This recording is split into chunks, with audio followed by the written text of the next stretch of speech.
Over just the past few days, Donald Trump deported hundreds of Venezuelans to El Salvador, despite a judge's order, extraordinarily renditioned a pro-Palestinian Columbia student with a green card, declared that CNN and MSNBC should be illegal. By the way, I'm not against everything he does.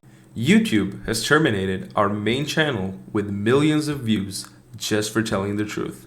But you can help us regrow by just subscribing to the channel, liking the video, and commenting down below. Thank you. The rapid-fire brigade of extreme actions taken by Trump in just a few days. Deportations against court orders, rendition of a green card holder, declaring media outlets should be illegal, shows this administration isn't just pushing boundaries, they're bulldozing through constitutional norms at an unprecedented pace. Yesterday, the president played in a golf tournament at Trump International Golf Club in Palm Beach County. He later took to social media to announce his championship win, calling the victory a, quote, great honor. Oh! He won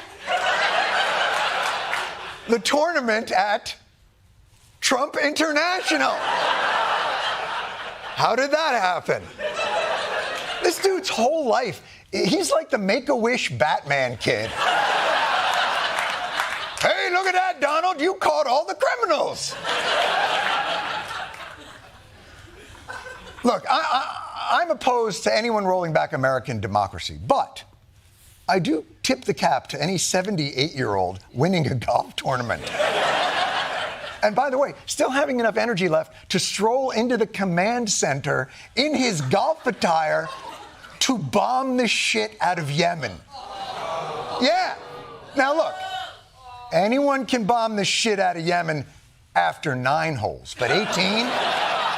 Trump's victory at his own golf tournament perfectly encapsulates his approach to governance, creating scenarios where he declares himself the winner while controlling all the variables, a concerning pattern for democratic institutions.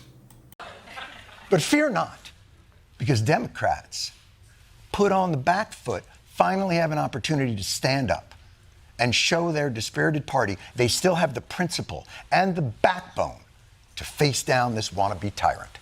Republicans need at least 8 Senate Democrats to reach the 60 required votes, or the government's going to shut down at midnight tomorrow night. Oh, shit. It is on like Donkey Kong. It turns out the Byzantine Senate rules have presented a golden opportunity to the minority party. The dramatic response to Trump's aggressive agenda highlights a fundamental weakness in their strategy, waiting for Trump's popularity to naturally decline rather than drawing clear lines in the sand when they have leverage, as we saw with Schumer's capitulation on the budget. Republicans do not have the votes in the Senate. You don't have the votes. You need congressional approval because you don't have the votes. Because the filibuster requires... I only saw the play once. You see, Republicans, your little evil budget plan might have worked if you hadn't forgotten that one Senator Schumer is Charles in charge of the Democratic Party. I'm afraid your diabolical scheme has been foiled. Senate Democratic leader Chuck Schumer set off a firestorm heading into this weekend when he changed course and announced he would vote to move forward on a Republican-backed funding bill.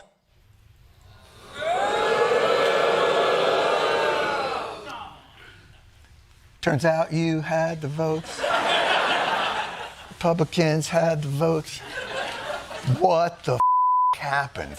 I will vote to keep the government open. I believe it is my job to make the best choice for the country, to minimize the harms to the American people.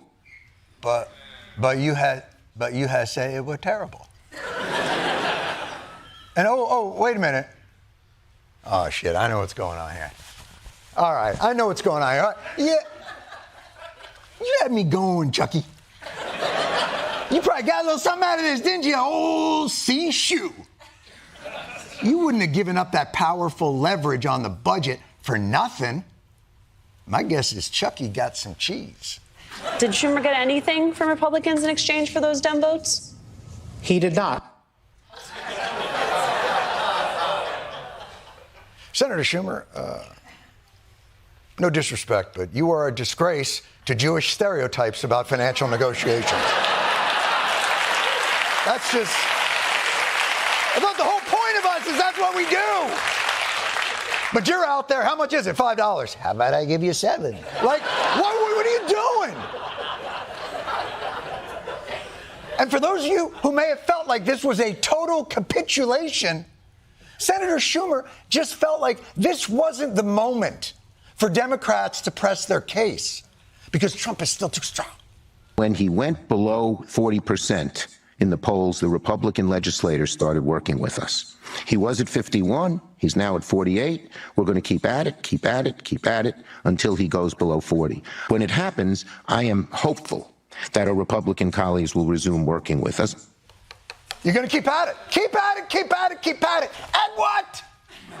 This was it. This was the it that you would have been keeping at. The keeping of the it. It's not the keeping of the it. That's the issue. It's what the it.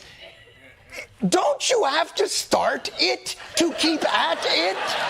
If this wasn't it, then what it? What is it if this not be it? But apparently the grand plan is Dems keep fecklessly complaining until the 48 approval comes down to 40. Which is a plan, but it's forgetting one crucial piece of information in Schumer's popularity calculation. Devastating, cascading poll numbers for Democrats. Only 27% of voters have a positive view of the party, the lowest favorability rating in the history of NBC's polling. You're at 27%. You've got to get Trump to lose 8 points of popularity just for you to get to the point where you're 13 points below him. Your approval is only 7 points above where it turns red and goes into low power mode.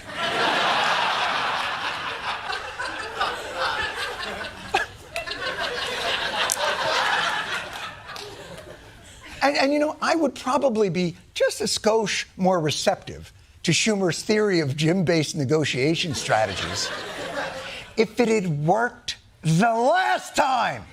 We talk to our Republican colleagues all the time. I talk to them all in the gym. When you're a 60-year-old on a bike panting in your shorts, the inhibitions sort of fall away.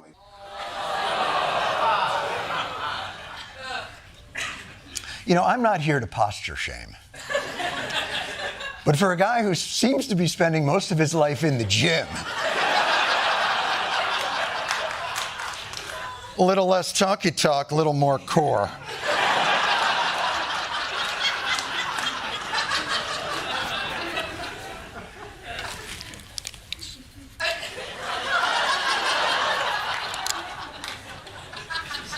Second of all, in the gym, they're only being agreeable with you because they want you to leave them alone.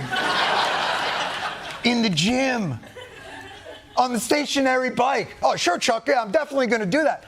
But I have to tell you something. Pedaling really hard and not going anywhere, it's a great metaphor for the Democratic Party right now. Really. Also ball sweat. But for some reason, there is a persistent fiction within the Democratic Party that if they just hang out with Republicans in the gym or wait out Trump's popularity or give them concessions on a continuing resolution they said would harm the country, that Republicans will finally see the light. And Democrats will be rewarded with productive bipartisanship. Or, as they put it, this fever will break. All this excitement about Donald Trump, it's going to break. So it is like a cult. The fever will break. Is this the night the fever will break? A chance to break the fever. I believe at some point soon the fever will break. I think you're going to see the fever break. President Obama saying, quote, "Now I believe when we're successful in this election that the fever may break."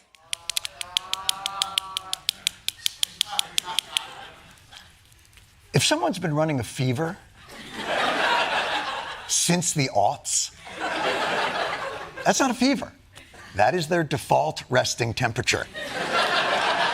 This fiction that you are inventing, this idea that somehow, oh, they'll come to their senses, it allows Democrats to keep thinking that Republicans are actually the ones in the precarious position. They've got a very narrow margin in the House, a bit bigger margin in the Senate, and their goals are internally conflicting. They don't have the numbers. Republicans need Democratic votes. It's going to be clear they can't pass anything without Democratic help. Congress won't be able to keep the lights on, let alone pass anything of substance, without the buy-in and blessing of House Democrats and Hakeem Jeffries. With Democrats polling at a historic low 27% approval, their strategy of avoiding confrontation until Trump drops below 40% approval seems increasingly detached from political reality. You can't fight authoritarian tendencies with gym conversation and TikTok videos. I'm Congresswoman Sarah Jacobs. Get ready with me while I explain to you how House Republicans are trying to give away your health care to give tax breaks to big corporations. Last week, Republicans introduced their budget resolution.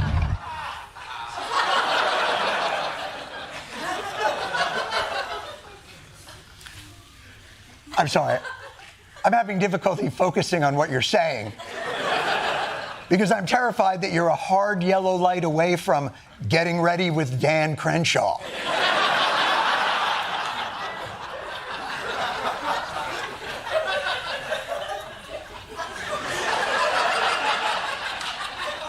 Obviously, that is not meant in any way to diminish Congressman Crenshaw's service and how he was wounded in Afghanistan, making a Get Ready With Me video.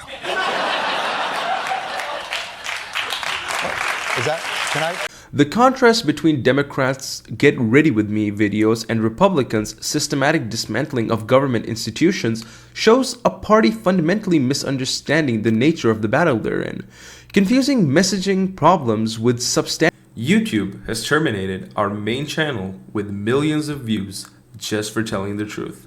But you can help us regrow by just subscribing to the channel, liking the video, and commenting down below. Thank you.